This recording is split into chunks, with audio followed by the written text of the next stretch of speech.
നമസ്കാരം. വരുന്ന നിയമസഭാ തെരഞ്ഞെടുപ്പിന് ശേഷം തമിഴ്നാട് മുഖ്യമന്ത്രിയായി എം.കെ. സ്റ്റാലിൻ തന്നെ വരണമെന്ന് കൂടുതൽ പേർ ആഗ്രഹിക്കുന്ന സർവേ ഫലം പുറത്ത്. സീ വാട്ടർ സർവേയിലാണ് കൂടുതൽ പേർ വീണ്ടും മുഖ്യമന്ത്രിയായി സ്റ്റാലിനെ ആഗ്രഹിക്കുന്നത്. 27% പേർ സ്റ്റാലിനെ മുഖ്യമന്ത്രി സ്ഥാനത്തേക്ക് അംഗീകരിക്കുന്നു. ടി.വി.കെ നേതാവ് വിജയാണ് രണ്ടാം സ്ഥാനത്ത്. 18% പേർ വിജയ് മുഖ്യമന്ത്രിയാവണമെന്ന് ആഗ്രഹിക്കുന്നു.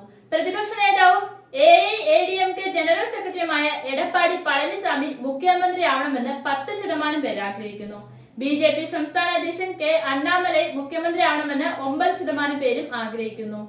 സ്റ്റാലിന്റെ ശക്തമായ നേതൃമികവിനെ കൂടുതൽ പേർ ഇഷ്ടപ്പെടുന്നു എന്ന് സർവേ വ്യക്തമാക്കുന്നു. അതുകൊണ്ട് തന്നെ മറ്റ് എതിരാളികളെക്കാൾ സ്റ്റാലിൻ ബഹുദൂരം മുന്നിലാണ്. എന്നാൽ വിജയുടെ രാഷ്ട്രീയമായ പ്രതിച്ഛായ വളരുന്നത് സ്റ്റാലിനും പ്രതിപക്ഷ നേതാവ് എടപ്പാടി പളനിസ്വാമിക്കും അണ്ണാമലയ്ക്കും ഭീഷണിയാണ്. എന്നാൽ തമിഴ്നാട്ടിൽ രാഷ്ട്രീയ നാടകങ്ങൾക്ക് ചൂട് പിടിക്കുകയാണ്. ഡി.എം.കെക്ക് അത്ര എളുപ്പമല്ല കാര്യങ്ങൾ. ബി.ജെ.പിയോ എ.ഐ.ഡി.എം.കെയോ അല്ലാതെ ടി.വി.കെ കൂടി രംഗത്ത് വന്നതോടെ കാര്യങ്ങൾക്ക് ഡി.എം.കെയുടെ കൈ വിട്ടുപോവുകയാണ്. ടി.വി.കെ രാഷ്ട്രീയ തന്ത്രജ്ഞനായ പ്രശാന്ത് കിഷോറിനെ കൂടെ കൂട്ടുമ്പോൾ വലിയ മാറ്റങ്ങൾ വരാനിരിക്കുന്ന നിയമസഭാ തെരഞ്ഞെടുപ്പിൽ കാണാൻ സാധ്യതയുണ്ട്.